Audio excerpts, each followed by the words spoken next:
mwanadamu, Mungu alikuumba kwa mfano wake, unapendeza.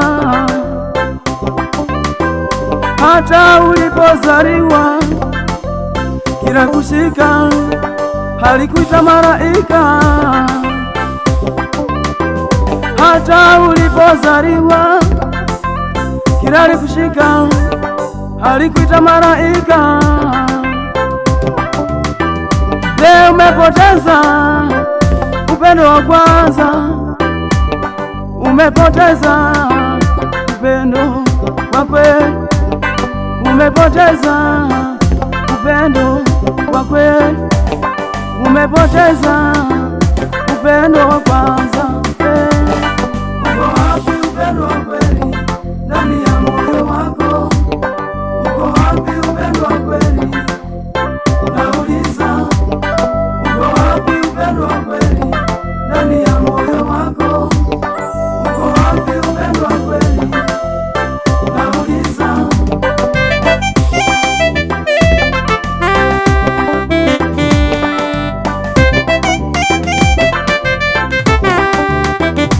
Kwenye dunia hii watu wenye moyo wa huruma na upendo wa kweli wanahesabika.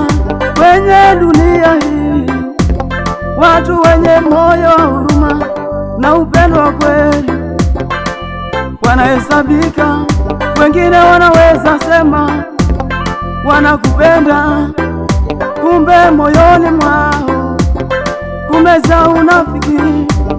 Mtu anaweza sema anakupenda, lakini anayoongea hayatoki moyoni mwake.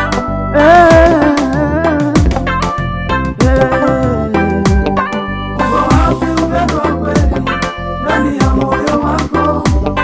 Uko wapi upendo wa kweli? Nauliza, uko wapi upendo wa kweli ndani ya moyo wako? Uko wapi upendo wa kweli? Nauliza.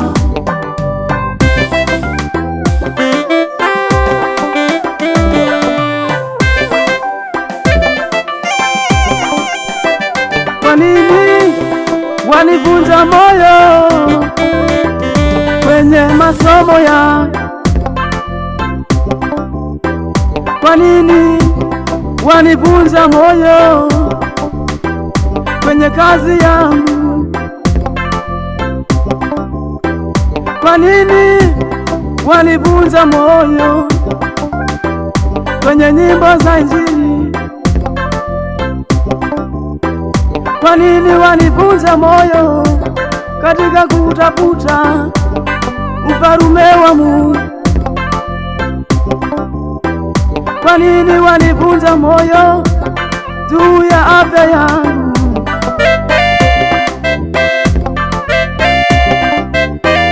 Kwa nini wanichukia bila sababu? Kwa nini wanitabiria mabaya? Kwa nini hautaki kuwasamehe waliokukosea?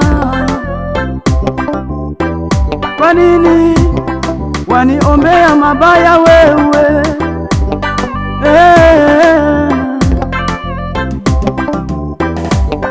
Uko wapi upendo wa kweli ndani ya moyo wako? Uko wapi upendo wa kweli?